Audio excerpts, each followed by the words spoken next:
அனைவருக்கும் வணக்கம். இன்னைக்கு நம்ம வீடியோவில் நம்ம கூட ஜாயின் பண்ணியிருக்கிறது ஜெய் கணேஷ் அப்படின்ற ஒரு பிரதர் ஜாயின் பண்ணியிருக்காங்க. தேங்க்யூ. ஹலோ. இன்னைக்கு நம்ம வீடியோவில் முக்கியமான ஒரு டாப்பிக்கை பற்றி டிஸ்கஸ் பண்ண போகிறோம். சமீபத்தில் சிஜேபி காக்ரோச் ஜனதா பார்ட்டி அவங்க டெல்லியில் மிகப்பெரிய ஒரு போராட்டத்தை முன்னெடுத்தாங்க. அவங்க ஃபேர் நீட் அப்படின்ற ஒரு தலைப்பில் தான் அவங்க அவங்களுடைய போராட்டத்தை முன்னெடுத்திருந்தாங்க. அதே போராட்டம் தமிழ்நாட்டில் எப்படி நடந்துச்சு அப்படின்னு பார்த்தீங்கன்னா பேன் நீட் அப்படின்ற பேரில் நடந்துச்சு. ஸோ இந்த ஃபேர் நீட்டுக்கும் பேன் நீட்டுக்கும் இடையில இருக்கக்கூடிய டிஃப்ரென்ஸ் அப்படின்றது நிறைய மக்களுக்கு தெரிய மாட்டேங்குது. ஸோ அதை பற்றி நம்ம இன்னும் விரிவாக டிஸ்கஸ் பண்ணலாம், இந்த வீடியோவில் டிஸ்கஸ் பண்ணலாம் அப்படின்னு சொல்லி தான் இன்றைக்கி நம்ம பேச போகிறோம். நம்ம ப்ரோ நம்ம கூட இணைஞ்சிருக்காங்க. ஸோ ப்ரோ கூட டிஸ்கஸ் பண்ணலாம். ஸோ வாங்க பேசலாம். ஓகே. ஸோ ஃபஸ்ட்டு டிஃப்ரென்ஸ் என்னன்னா, இங்கே இருக்கிற எல்லாரும் நம்மக்கிட்ட அந்த போராட்டத்துக்கு நம்ம ஆதரவு தெரிவித்தாலோ இல்லைனா அந்த போராட்டத்துக்கு ஒரு சப்போர்ட் பண்ணாலோ நம்மக்கிட்ட என்ன செல் பண்ண ட்ரை பண்ணுறாங்கன்னா, உங்களுக்கு பேன் நீட்டுக்கும் ஃபேர் நீட்டுக்கும் வித்தியாசம் தெரியல, டெல்லியில் நடக்கிறது ஃபேர் நீட்டு, நீங்கள் பேன் நீட் தானே உங்கள் கொள்கை அப்படின்னு. ஃபஸ்ட்டு ஃபேர் நீட் அப்படின்னா என்ன அப்படின்னா, அவங்களுக்கு எக்ஸாமை கரெக்டான அர்த்தம். இப்போ அவங்களுக்கு என்ன பிரச்சனை ஆகுதுன்னா, 2021 பேப்பர் லீக் ஆகுது, 2024 லீக் ஆகுது, 2026 லீக் ஆகுது. இப்போது குழந்தைங்க ரீவேல்யூவேஷன் போட்டால் வேற யாரோ மார்க் ஷீட்டாலாம் அவங்களுக்கு வருது. ஸோ அவங்க நடக்கிற ப்ராசஸில் ஸ்ட்ரீம்லைனிங் கேட்குறாங்க, ஒரு ஃபுல் ப்ரூஃப் சிஸ்டம் கேட்குறாங்க. இப்போ நம்ம பேன் நீட் அப்படின்னு என்ன கேட்குறோன்னா, அந்த எக்ஸாமே தப்பு அப்படின்னு சொல்கிறோம். இது கருத்து. இதில் என்னோட கருத்து என்னன்னா, நீட் பை எனி ஃபார்மே ஃபேர் கிடையாது. நீட் பை எனி ஃபார்மே ஃபேர் கிடையாது. ஒரு சின்ன எக்ஸாம்பிள் சொல்றேன். நீட்டை இந்த வருஷம் 20 லட்சம் பேர் எழுதினாங்க. ரிசல்ட் வரும்போது 11,20,000 பேர் பாஸ் இல்லை எலிஜிபிள்னு சொல்றாங்க. ஓகே, இப்போ இந்தியா ஃபுல்லா இருக்கிற மெடிக்கல் சீட்ஸ் 1,33,000 34,000 சீட்ஸ். அதுல 60,000 seats government seats, 73,000 74,000 seats private seats. இப்போ 11,20,000 பேர்ல 60,000 பேர் கவர்மெண்ட் சீட்ஸுக்கு போயிடுறாங்க. In terms of reservation or whatever is the criteria, அதுக்குள்ள போயிடுறாங்க. மிச்சம் இருக்க 73,000 சீட்டுக்கு 10,60,000 பேர் சண்டை போடுறாங்க. ஓகேங்களா? இப்போ பிரைவேட் இன்ஸ்டிடியூஷன்ஸ்க்கும் கவர்மெண்ட் இன்ஸ்டிடியூஷன்ஸ்க்கும் சேம் ஃபீஸ் ஸ்ட்ரக்சர் கிடையாது. So anybody who can pay more will have more access to that seat. ஓகேங்களா? இப்போ என்ன சொல்றாங்கன்னா, 8.5 லட்சம் ரூபாயில இருந்து 21 லட்சம் ரூபாய் வரைக்கும் ஆனுவல் ஃபீஸ்ன்றாங்க பிரைவேட்ஸ். இப்போ நீங்க இதை 5 வருஷம் படிக்கிறீங்கன்னு வச்சுக்கோங்க, மினிமமா 45 லட்சம் ஆகுது. இது எப்படி ஃபேர்? இது பை நோ மீன்ஸ் ஃபேர். இப்போ இதை கொஞ்சம் பிரேக் டவுன் பண்ணீங்கன்னு வச்சுக்கோங்க, இப்போ அந்த 45 லட்ச ரூபா மொத்தமா கட்ட முடியாத பேரண்ட்ஸ் என்ன பண்றாங்கன்னா, ஒரு ஆக்ட் ஆஃப் டெஸ்பரேஷன்ல இங்க டாக்டர் ஆகணும்ன்றது ஒரு ஆஸ்பிரேஷன் இருக்குல்ல, ஸோ அது ஒரு டெஸ்பரேஷனா கன்வெர்ட் பண்ணி என்ன பண்றாங்கன்னா, கோச்சிங் கிளாஸஸ் கிட்ட நம்மள தள்ளுறாங்க. ஓகே, நீட் வந்த புதுசுல அது எப்படி இருந்துச்சுன்னா, நீங்க 11th 12th நீட் படிச்சா போதும்னு இருந்துச்சு.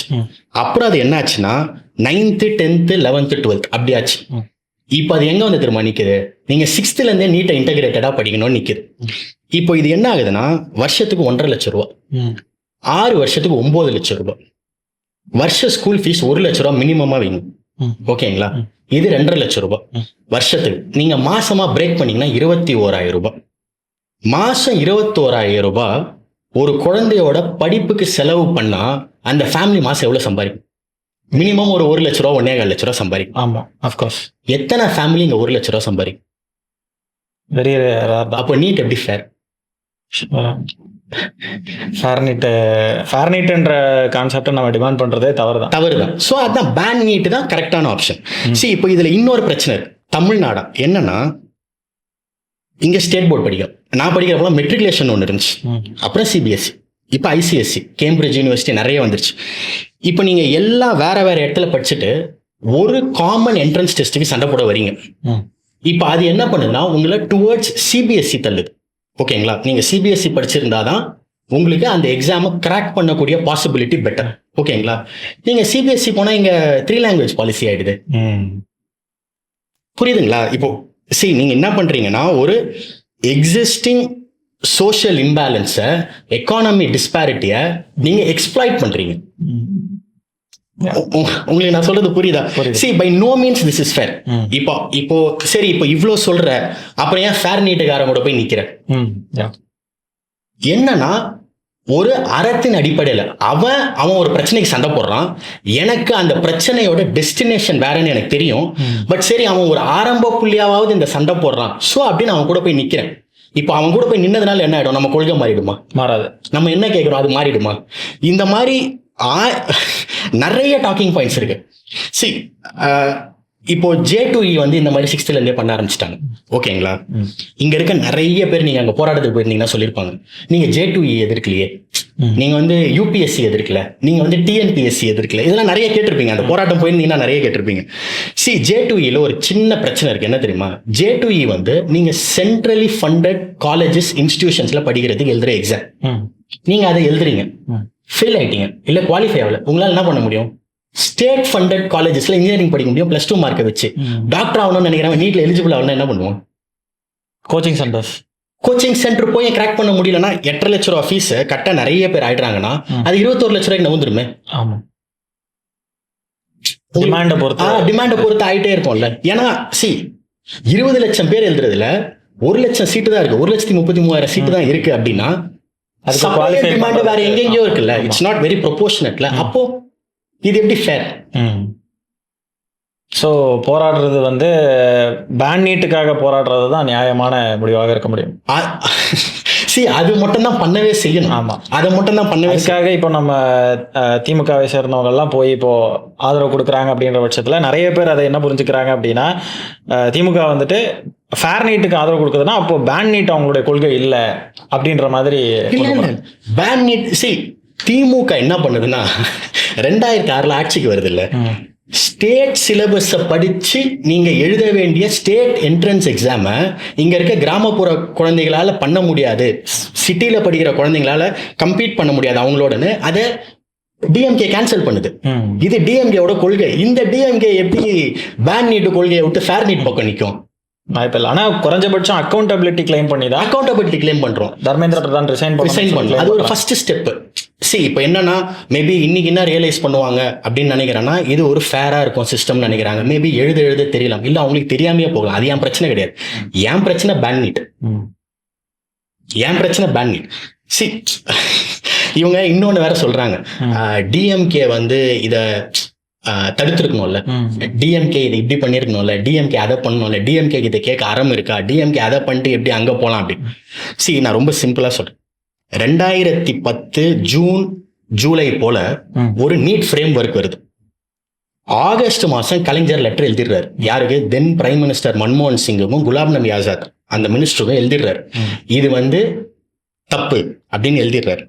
டிசம்பர்ல என்ன ஆகுதுன்னா, இது பில்லா பாஸ் ஆகல, ஒரு எக்ஸிகியூட்டிவ் பாலிசியா எடுத்துட்டு வராங்க. ஓகேங்களா? இப்போ நம்ம பார்லிமெண்ட்ல டிபேட் பண்ணி ஓட்டு போட்டு எஸ் நோ போட்டு பாஸ் ஆகல, இது ஒரு பாலிசி. இது டிசம்பர்ல நடக்குது.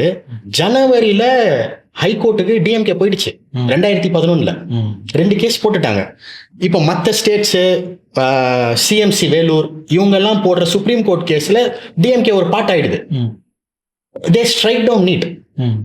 இப்போ யாரு நமக்கு இது சொல்ல முடியாத ஒரு அட்வைஸா, ஒரு பொலிட்டிக்கல் பார்ட்டியா ஈக்குவலா சண்டை போட்டவங்க வந்து நீங்க இந்த சண்டைக்கு பதில் வேற மாதிரி இந்த சண்டையை போட்டிருக்கலாம், இதுக்கு பதில் நீங்க இதை பண்ணிருக்கலாம் அப்படி சொல்லலாம். எதுவுமே பண்ணாத ஒரு ஆள். ஏன்னா இது டெமோக்ரஸி. உங்களுக்கு ஒரு தாட் ப்ராசஸ் இருக்கும், எனக்கு ஒரு தாட் ப்ராசஸ் இருக்கும். நீங்க ஒரு அப்ரோச் நல்லதுன்னு நினைப்பீங்க, நான் ஒரு அப்ரோச் நல்லதுன்னு நினைப்பேன். அப்ரோச்சே பண்ணாதவன் வந்து ஏய் நீ அப்படி பண்ணது எப்படி, நீ இப்படி பண்ணது எப்படி அப்படின்னு கேட்டா அது எப்படி கரெக்ட்? இது எங்க இந்த ஸ்டெம் ஆகுது? இங்க ஆளும் கட்சி வந்து ஸ்டூடெண்ட்ஸுக்கு போராட்டம் பண்ண அனுமதி தர மாட்டேன். நீ ஏன் அந்த அனுமதி தரலன்னு கேட்டா 2010 போயிடுறாங்க. நீ வந்து அந்த பாலிசியை ஏன் அப்பவே எதிர்க்கல? நீ இஷ்யூ அட் ஹேண்ட் டிஸ்கஸ் பண்ணாம நீ 15 வருஷம் 16 வருஷம் முன்னாடி அந்த ஸ்டெப்பை மேபி கரெக்டாவே பண்ணிருக்கலாம், எனக்கு தெரியல. See, it's always a debatable. ஒரு ஸ்டெப் வந்து 100% கரெக்டா ஃபுல் ப்ரூஃபான்னு சொல்ல முடியாது. பட் நான் என்ன சொல்றேன்னா, 2026 அதை பத்தி ஏன் பேசுறேன்? 2026 அவங்க போராட்டம் பண்ணணும்னு சொன்னா போராட்டம் பண்ண நீட்டுக்காக நீட் விலக்கு மசோதா பல தடவை கொண்டு வந்தாச்சு. அதெல்லாம் கிடப்புல தான் இருக்கு. ஆமா, அப்புறம் நீட்டுக்காக ஆளும் அரசாங்கமா திமுக இருக்கிறப்போ வந்துட்டு ஏகப்பட்ட போராட்டங்களை முன்னெடுத்துச்சு. உண்ணாவிரதம் வாங்கியிருக்காங்க. ஆமா, உண்ணாவிரதம் 50 லட்சம் பேர்கிட்ட கையெழுத்து வாங்கியிருக்காங்க. ஆமா, இப்படியெல்லாம் வந்து பல விஷயங்களை முன்னெடுத்திருக்கு. இன்னைக்கு வந்துட்டு போராடக்கூடிய மாணவர்களை அரசாங்கம் கைது பண்ணுது. போராட்டம் பண்ணவங்களை அரெஸ்ட் பண்ணா பரவாயில்ல, நீ போராட்டம் பண்ணுவேன் நினைச்சு கிளாஸ் ரூம்ல போய் தூக்கிட்டு வராங்க ஸ்டூடெண்ட் யூனியன் லீடர்ஸ். இப்ப கூட நம்ம திராவிடர் கழகம் அவங்க வந்துட்டு பைக்ல பேரணி போறதுக்கு பெரியார் திடல்லே வந்துட்டு போலீஸ் குவிக்கிறாங்க. சோ இதெல்லாம் எதுக்காக பண்ணணும்? இதுல என்ன திரும்ப ஒரு ஐரணி, இதெல்லாம் பண்ற கட்சி வந்து நீட்டுக்கு எதிரான கட்சி. உங்களுக்கு புரியுதா? நான் இப்படி அப்படின்னு உங்ககிட்ட ப்ரொஜெக்ஷன் பண்ணி ஒரு ஃபேஸ் வேல்யூல அதுக்கான எந்த ஸ்கோப்புமே நான் கொடுக்காம உங்களை இந்த மாதிரி பண்ணா அது எப்படி நியாயம்? நீங்க சொன்னதுனால சொல்றேன். 2021 இருந்து 26 வரைக்கும் டிஎம்கே என்ன பண்ணுச்சுன்னு கேக்குறாங்கல்ல.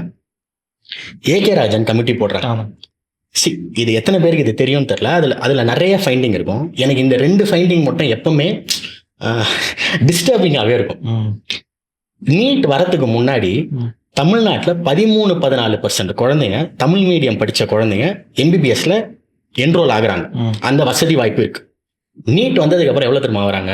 1.6% தான் வராங்க. ஓகேங்களா?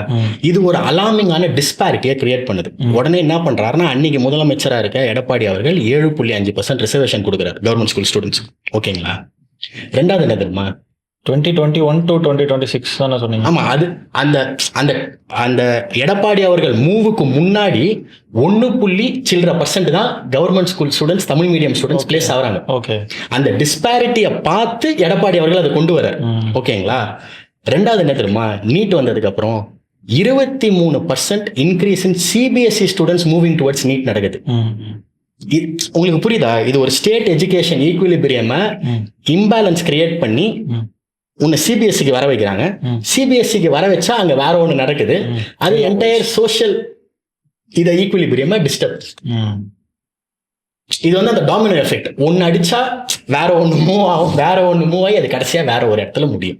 இன்னொன்னு சொல்றேன், நீங்க இங்க இருக்க எல்லாரும் கேட்பீங்க, நீங்க வந்து இதுக்கே எதிரான கட்சி அப்படின்னா போராட்டம் பண்ணோம்ல.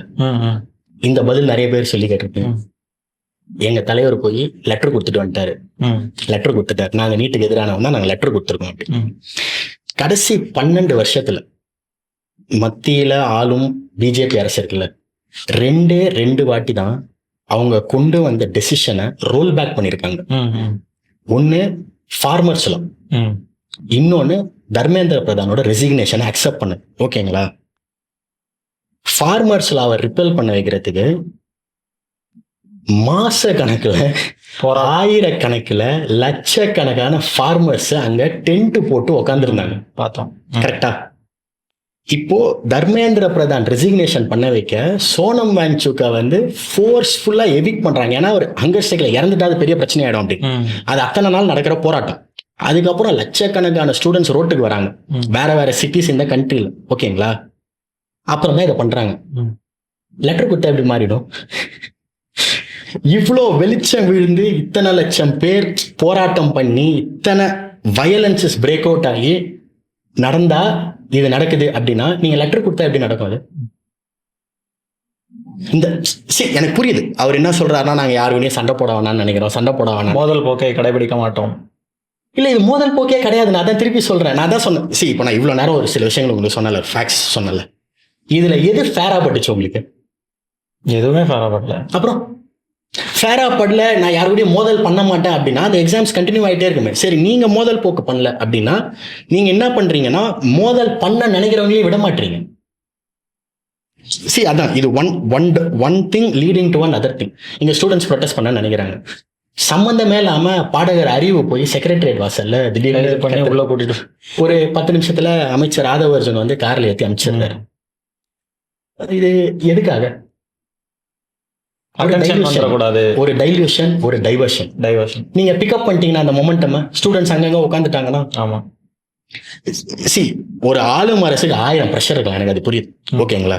நான் வந்து நிர்வாகத்துக்குள்ள போக விரும்புகிறேன். உங்களுக்கு ஒரு கொள்கை இருக்கு. ஆமா, இங்க போராடுற பசங்களுக்கு, யூனியன்ஸுக்கு, கட்சிகளுக்கு ஒரு கொள்கை இருக்கு. 2 மேப் ஆகுது இல்ல? அப்போ நீங்க எப்படி அவங்களை அப்ரெஸ் பண்ண முடியும்? அதுக்கேற்ற மாதிரி அங்கிருந்து ப்ரெஷர் வருது யூனியன்ல. ஸோ அதுக்கு அடி பண்ணிச்சு தான் ஆகணும். அடி பண்ணியலைன்னா அதுக்கேற்ற கான்சிக்வன்சஸ் இருக்கும். இப்போ எத்தனை சண்டை போடுறது நீங்க யோசிச்சு பாருங்களேன். இப்போ காங்கிரஸும் பிஜேபியும் சேர்ந்து தண்ணி தர மாட்டேன்னு சொல்லுது. நீங்க அதுல மோதல் பண்ண மாட்டீங்க. நீட்டு ஃபேரா இல்ல பேனாடு நீங்க அதை சொல்றீங்க. தமிழ் தாய் வாழ்த்து பிரச்சனை ஆயிடுச்சு. 3வது பாடுறாங்க. ஆளுநர் வந்துட்டு அவரே போய் அவர்லாம் ஆய்வு பண்றாரு. அவர் ஒரு மக்கள் பிரதிநிதி மாதிரி பாக்ஸ் வச்சாரு வெளியில. அதெல்லாம் கேட்கவே மாட்டேங்கிறாங்க. இப்போ விஜய் அவர்கள் வேற பேச்சுவார்த்தைக்கு போறாரு. அவர் வரவேணான்னு சொல்லிட்டாரு. இப்போ ஒரு ½ hour முன்னாடி டி.கே. சிவகுமார் வரவேணான்னு சொல்லிட்டாரு. இங்க சூழ்நிலை உகந்ததா இல்ல, அதனால நீங்க வரவேணான்னு சொல்லிட்டாரு. ஓகே. ஆனா இவர் போகிறது தானே நிக்கிறாரு. சோ எங்கேயுமே மோதல் போக்கை நாங்க கடைபிடிக்க மாட்டோம். ஆமா, இது என்ன ஆகுதுன்னா, ஐரணி நீங்க சொன்னீங்கல்ல தமிழ் தாய் வாழ்த்து, மனோன்மணியம் யூனிவர்சிட்டியில 3வதா பாடுறாங்க. அவர் தான் எழுதுனதே பாடல. அவருடைய can it get any bad than this அப்படின்வாங்கல்ல, can it get any worse than this அப்படின்வாங்கல்ல, அந்த மாதிரி ஒரு பாட்டு எழுதுனவர் நினைவா இருக்கிற ஒரு இதுல நீங்க போய் அதை 3வதா பாட்டு வரீங்க. அதை எதிர்த்து கூட கேட்கல யாருமே. ஐடி விங்ல ஒரே ஒரு போஸ்ட் வந்துச்சு, அவ்வளவுதான். வேற எதுவுமே இல்லை. பியூட்டி என்ன தெரியுமா சார், 3 நாள் முன்னாடி அந்த விசி பேட்டி கொடுத்துட்டாரு சார். எனக்கு கவர்னர் ஆஃபீஸ்ல இருந்து இப்படி ஆர்டர் வந்துச்சு. நாங்க ஃபர்ஸ்ட் இதுதான் பாட போறோம், வந்தே மாதரம் தான் பாட போறோம், நெக்ஸ்ட் ஜனகணமன தான் பாட போறோம், 3வதா தான் தமிழ் தாய் வாழ்த்து பாட போறோம். இப்போ இந்த வந்தே மாதரம் இருக்குல்ல, வந்தே மாதரம் இங்க பாடிட்டாங்க. அங்க பார்லிமெண்ட்ல கனிமொழி எம்பி எல்லாம் ஆமா பார்த்தேன், அதுக்கு எதிராக போராடிக்கிட்டு இருக்கு. ஆனா இங்க இப்ப என்ன நரேட்டிவ் செட் ஆகும்னா, திமுக வந்து வந்தே மாதரத்தை எதிர்க்கல அப்படின்ற மாதிரி செட் ஆயிடும். ஆமா, யார் வந்து அதை அலோவ் பண்றாங்களோ அவங்க அது ஒரு பிரிவிலேஜ் சார். அது அது இங்க இருக்கிற எல்லா கட்சிகளுக்கும் இருக்க பிரிவிலேஜ், டிஎம்கேக்கு இல்லாத பிரிவிலேஜ். டிஎம்கே ஆளும் கட்சியா இருந்தா நீட்டுக்கு என்ன பண்ணுச்சுன்னு கேட்பாங்க. டிஎம்கே எதிர்கட்சி ஆச்சுனாலும் நீங்க கேட்பாங்க. இன்னும் நீங்க போராட்டம் கேட்பாங்க. நீங்க இந்த போராட்டம் போனீங்கல்ல, அங்க நிறைய பேர் உங்களை இந்த கேள்வி கேட்பாங்க, கவனிச்சிங்களா? டிஎம்கே ஸ்டூடெண்ட்ஸ் யூனியன் ஏங்க இன்னும் போராட்டம் பண்ண ஆரம்பிக்கலன்னு கேட்டு ஆரம்பிக்கல. பிறகு போராட்டம் பண்ணுனா ஹைஜாக் அப்படின்னு. இதுதான் சார். அதாவது இது வந்து எப்படின்னா, ஏற்கனவே எதுவும் பண்ணாம அங்க போய் சும்மா பார்ட்டிசிபேட் பண்ணதுக்கே ஹைஜாக் பண்ணிட்டாங்க, போட்டிருக்கேன் வெளில போ அப்படின்றாங்க. அதெல்லாம் அது எவ்வளவு ஒரு பெரிய, அது எனக்கு ரொம்ப பெரிய மாற்று கருத்து இருக்கு. அது எவ்வளவு பெரிய ஐடென்டிட்டி பாலிடிக்ஸ். ஆமா, ஐடென்டிட்டி பிரச்சனை அப்படின்னா அங்க எல்லாருமே அந்த போராட்டம் நடக்கிறதே கம்யூனிஸ்ட் அலுவலகம் சார். அது ஒரு பொது சமூகத்தால எடுக்கப்பட்டிருக்க போராட்டம் சார், நடத்தப்படுற போராட்டம் சார். எல்லா ஐடென்டிட்டியில இருக்கான் வருவான் சார். நீங்க எந்த பாயிண்ட்ல அதை ஸ்டாப் பண்ணுவீங்க? ஒருத்தன் இப்ப இது போட்டு வந்தான்னு ஸ்டாப் பண்றீங்கன்னா கட்சியா நிறுத்துவீங்களா, அப்புறம் மதமா நிறுத்துவீங்களா, அப்புறம் ஜாதியா? இதுலயும் நாங்க அங்க போயிருந்தது, நானும் அங்க இருந்தேன். தாம்பரம்ல ஜென்சி மீட்டிங் முடிச்சுட்டு அப்படியே நேரம் அங்க போயிருந்தோம். நம்ம வந்து வீட்டுக்கு போனா தூங்கிடுவோம், லேட் ஆயிடுவோம். ஸோ நம்ம நேராக போயிடலாம். நைட்டு ஃபுல்லாக நாங்கள் அங்கே தான் இருந்தோம். ஸோ தூங்கிடக்கூடாது, நமக்கு இடம் கொடுக்கக்கூடாதுன்னு சொல்லிட்டு நம்ம வந்து அங்கே போய் அந்த கான்ட்ரிபியூஷன் நம்ம கொடுத்ததுக்கு அவங்க வந்து இப்படி இன்சல்ட் பண்ண மாதிரி ஒரு பட்டம் கொடுத்து அதை ஒரு வீடியோவாக எடுத்து அதை டக்குன்னு வைரல் ஆக்கி, அதுக்கும் வந்து கழுகு மாதிரி வெயிட் பண்ணிட்டு இருக்காங்க. இது ஒரு பிராண்டிங்கு, டைவர்ஷனு, டைல்யூஷன். நீங்கள் என்னன்னா, நீங்கள் ஆக்சுவல் இஷ்யூக்கு சண்டை போட்டுக்கிட்டே இருக்கும்போது உங்களுக்கு டைவர்ஷனுக்கு வேற பண்ணுவாங்க. நீங்கள் அந்த டைவர்ஷனான மேட்டருக்கு போய் சண்டை போட ஆரம்பிக்கும் போது வேற ஒன்று பண்ணுவாங்க. இது எப்படின்னா, நீங்கள் ஒரு நிலையான போராட்டத்தை பண்ண முடியாது, ஒரு இன்டென்சிட்டியான போராட்டங்களை பண்ண முடியாது, டிசைர்டு அவுட்புட்டை கொண்டே வர முடியாது. டிசைர்டு அவுட்புட்டை நீங்கள் கொண்டே வர முடியாது. இப்போ போன வாட்டி சட்டசபை குடிச்சல, ஆமா, நிறைய கேள்விகள், நிறைய சந்தேகங்கள் மக்களுக்கு இருந்தது, எதிர்கட்சிகள் கேட்டிருக்கோம். கரெக்டா? ஆமா. ஒரே ஒரு மீனிங்ஃபுல்லான அந்த ஆன்சர் சொல்லுங்க. ஒன்னு சொல்லுங்க. வேற எதுவும் வரல. உங்க அப்பா எங்க? அவ்வளவுதான். இதுதான் நீங்க என்ன பண்றீங்கன்னா, you are feeding to the ஃப்ரெண்ட்ஸி. நீங்க என்ன பண்றீங்கன்னா, உங்ககிட்ட ஒரு குரூப் ஆஃப் பீப்புள் இருக்காங்க, உங்க நியூஸஸ் ஆம்பிளிஃபை பண்ண சில ஆட்கள் இருக்காங்க, நீங்க அவங்களுக்கு ஃபீட் பண்றீங்க. அவ்வளவுதான் பண்றீங்க. நீங்க அவ்வளவுதான் பண்றீங்க. அதுதான் அவங்க டார்கெட்டாவே வச்சு பண்றாங்க. அதுதான் எய்ம். நீங்க இதை கேட்க ரொம்ப கஷ்டமா இருக்கலாம், பட் ஆனா அதுதான் எய்ம். நான் திருப்பி சொல்றேன். நீங்க திருப்பி முதலமைச்சர் அவர்கள் பேசினார்ல, அந்த ஸ்பீச்சை போய் பாருங்க. ஒரே ஒரு கேள்வி அவர் பதில் சொன்னாரா பாரு, ஃபேக்சுவலி. அதாவது இந்த துறை சம்பந்தமா இது நடந்திருக்கு, இது இப்படி வந்திருக்கு, இது இப்படி பண்ணுவோம், இது இப்படி பண்ண மாட்டோம் அப்படின்னு ஒரு பதில். ஒண்ணுமே வரல. அப்புறம் அதான் சொல்றேன், நீங்க இந்த லாஸ்ட் 70 days எல்லாத்தையுமே ஒரு ரிவைண்ட் பண்ணி ப்ளே பண்ணி பாருங்க. ஒரு இஷ்யூ நடக்க ஆரம்பிக்கும், ஒரு டைவர்ஷன் நடக்கும். இன்னும் வரைக்கும் பதில் வரல. இந்த ஸ்ரீவைகுண்டம் எம்எல்ஏ, அப்புறம் அமைச்சர் சரத் ரிலேட்டட் இஷ்யூ, இன்னும் பல விஷயங்கள் இருக்கு, எதுக்குமே பதில் வரல. ஒரு வீடியோ போட்டிருப்பேன் சார். ஸ்ரீவைகுண்டம் எம்எல்ஏ ஒரு அந்த அலிகேஷன்ல மாட்டிக்கிறாரு சார். அந்த அலிகேஷன்ல மாட்டுற அந்த பொண்ணு கம்ப்ளைண்ட் பண்றாங்க, அதாவது ஒரு குற்றம் சாட்டுறாங்க, இவர் தான் அந்த 2 பேருக்கு சப்போர்ட் பண்ணது அப்படின்னு. அவங்க என்ன சொல்றாங்கன்னா, நான் போய் அவர்கிட்ட சொன்னேன், அவர் வந்து இதை ஃப்ரீயா விட்டுரு, நான் புஷி ஆனந்த் அவர்கள்ட்ட சொல்லி நான் உனக்கு வேலை வாங்கி தரேன் அப்படின்னு சொன்னாருன்னு சொல்றாங்க சார். இந்த இஷ்யூ வந்து லைவா இருக்கு சார், லைவா இருக்கு. அப்போ ஸ்ரீவைகுண்டம் எம்எல்ஏ சம்பந்தமே இல்லாம போய் ஒரு இடத்துல இன்ஸ்பெக்ஷன் பண்றாரு சார், டைவர்ஷன் டயருக்குள்ள. ஒரு காலி இடம் மாதிரி போய் ஒரு இந்த வாட்டர் ஸ்டோரேஜ், இந்த கம்மாயின்னு வாங்கல ஊர் சைடெல்லாம், அந்த மாதிரி ஒரு இடத்துல இறங்கி ஒரு சண்டே ஆஃப்டர்நூன் அந்த இன்ஸ்பெக்ஷனை பண்றாரு. பண்ணிட்டு மேல வர்றாரு. பத்திரிகையாளர்கள் கேள்வி கேட்கறாங்க, எதுக்கு சார் இங்க வந்திருக்கீங்க அப்படின்னு. இல்ல இந்த மாதிரி இந்த இடத்துல ஒரு கம்ப்ளைண்ட் வந்ததை நான் வந்து நான் என்கொயரி பண்ணணும்னு வந்தேன். எதிர்க்க நின்ன யாருமே இப்படி ஒரு கம்ப்ளைண்ட் வந்திருக்கேன் சார், நீங்க என்ன சொல்றீங்க அப்படின்னு கேட்கல. இதுதான் டைவர்ஷன். இதுல என்ன தெரியுமா பியூட்டி, அந்த இஷ்யூ அப்ப லைவா இருக்கு. அதாவது இது நடந்து ஒரு 15 நாள் ஆயிடுச்சு, 20 நாள் ஆயிடுச்சு, 30 நாள் ஆயிடுச்சு, அந்த கான்வர்சேஷன்ஸ் லைவா இருக்கு. அவர் அது ஒரு டைவர்ஷனா பண்றாரு, எதிர்க்க இருக்க ஆட்கள் அவருக்கு ஹெல்ப் பண்றாங்க, அது ஒரு நியூஸா கடத்தப்படுது, வேற ஒரு விஷயம் சப்ரஸ் பண்ணப்படுது, அவ்வளவுதான். நீங்க வேற ஒரு இஷ்யூக்கு போயிடுவீங்க, டைவர்ஷன் ஆயிடும். அதான் நான் தான் சொன்னேன், ஒரு ஃபேக்டை சொல்ல மாட்டாங்க உங்களுக்கு என்ன பண்ணுவாங்கன்னா ஒரு டைவர்ஷன் வைப்பாங்க. நீங்க அந்த டைவர்ஷன்ல ஃபோக்கஸ் பண்ணிட்டே இருக்கும்போது செகண்டரியா ஒரு டைவர்ஷன் வைப்பாங்க, நீங்க டயர்டா விட்டுருவீங்க. ஒரு மீனிங்ஃபுல்லான எந்த போராட்டங்களையும் பண்ண முடியாது, எந்த ஆன்சர்ஸையும் கொண்டு வர முடியாது, எந்த ஒரு வேலிடான எண்ட் பாயிண்ட்டுக்கு நம்ம போகவே முடியாது. எனக்கு அதான் இதை பேசுறேன் அப்படின்னா டாக்கிங் இன் சர்க்கிள்ஸ் மாதிரி ஆயிடும். பட் நீங்க ஒரு லாஜிக்கலா யோசிச்சு பாருங்க, ஸ்டூடெண்ட்ஸ் எல்லாம் போராட்டம் பண்ண விட்டுருந்தா மெரினால ஜல்லிக்கட்டு போராட்டம் மாதிரி மாறி இருக்கலாம், கண்டிப்பா மாறி இருக்கும். ஒரு ப்ரெஷர் ஆயிருக்கலாம். உங்களுக்கு அந்த டைஸை ரோல் பண்ணாம உங்களுக்கு என்ன நடக்கும்னு தெரியாது இல்ல. பெருசா ஜல்லிக்கட்டு போராட்டங்கள் எந்த வன்முறை நடந்த மாதிரிலாம் எனக்கு ஞாபகம் இல்லை, நான் அதெல்லாம் ரெகுலரா போன போராட்டம். அப்புறம் அந்த மாதிரி ஒரு நடந்தா என்ன ஆயிடும், ஒரு டைஸை ரோல் பண்ணி பார்த்துருக்கலாம்ல என்ன ஆகுதுன்னு. அதை அவ்வளோ அடக்குமுறையா ஸ்டாப் பண்ண வேண்டிய நெசசிட்டி என்ன வருது? ஏன்னா நான் அதான் திருப்பி சொல்றேன், இப்போ நீங்க வந்து எங்களுக்கு நீட்டு பேன் பண்ண வேணாம் அப்படின்னு சொன்னீங்கன்னா அது ஃபேர். அவங்க வந்து ஆக்சுவல் இஷ்யூவை டைவர்ட் பண்ணுறதுக்கு பல விஷயங்கள் பண்ணிகிட்டே இருக்காங்க. இப்போ கூட பார்த்தீங்கன்னா நம்ம Karnataka Kaveri water management authority வந்து தண்ணியை கொடுக்க சொல்லிட்டாங்க, ஆனால் வந்து இன்னும் கொடுக்கல. ஸோ அதுக்கு கேள்வி கேட்டுக்கிட்டு இருக்கோம், எல்லாம் பண்ணிக்கிட்டு இருக்கோம். ஆனால் இதே நேரத்தில் பாருங்கள், அவர் வந்து மெட்ரோவில் போய் இன்ஸ்பெக்ஷன் அப்படின்ற பேரில் போயிருக்காரு, அது ட்ரெண்ட் ஆயிடுச்சு. டக்குன்னு அதுதான் பேச பொருளாகுது. அங்கே இருக்கிற அம்மாமார்கள் வந்து அவரை வந்து விஜய் வந்துட்டார் அப்படின்னு சொல்லிட்டு பார்க்குறாரு விஜய். ஸோ அதெல்லாம் வந்துட்டு அதுதான் வந்து ட்ரெண்ட் ஆகுது. அப்போ இங்கே பாருங்கள், அவருடைய ரசிகர்களும் அதை பற்றி தான் பேசுகிறாங்க.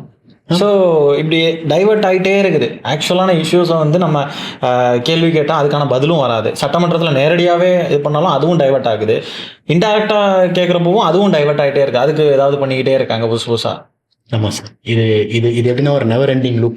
நம்ம என்ன பண்ண முடியும்னா நம்ம பார்க்குற ஆடியன்ஸுக்கு பேன் நீட்டுக்கும் ஃபேர் நீட்டுக்கும் ஒரு கிளாரிட்டி கொடுக்குது. அப்படியே பிஜேபி மாடல் தான், டைவர்ட் ஆகுறது. இப்போ அது வந்து லாஸ்ட்ல ஒரு கழுத்தை பிடிச்சி நெரிக்கிற அளவுக்கான ஒரு சிச்சுவேஷன் வந்தது பிறகுதான் இப்போ அவர் வந்து ரிசைன் பண்ற ஒரு ஸ்டேட்டுக்கு போயிருக்காரு. ஆமா சார், இப்போ ரிசைன் பண்ணி வேற ஒருத்தர் இப்போ அங்கே வந்திருக்காருல்ல, நீங்க அவரை பத்தி படிச்சீங்கன்னா இதுக்கு அவரே பரவாயில்ல அப்படின்றது இன்னும் பியூட்டிஃபுல்லா இருக்கு. அதான் ஸோ என்னன்னா, மேபி நம்ம நிறைய வேற பேசிட்டோம்னு நினைக்கிறேன். But coming back to that point, அதான் என்னன்னா nothing about NEET is fair. Nothing about NEET is fair. இப்போ ஒரு எஜுகேஷன் மினிஸ்டர் மாத்தி வேற ஒருத்தர் வச்சிருக்கீங்கல்ல, அவரு கடந்த காலங்களில் கொடுத்த நியூஸ் பைட்டு பேட்டிகள்லாம் பார்த்தா ஷாக்கிங்கா இருக்கு.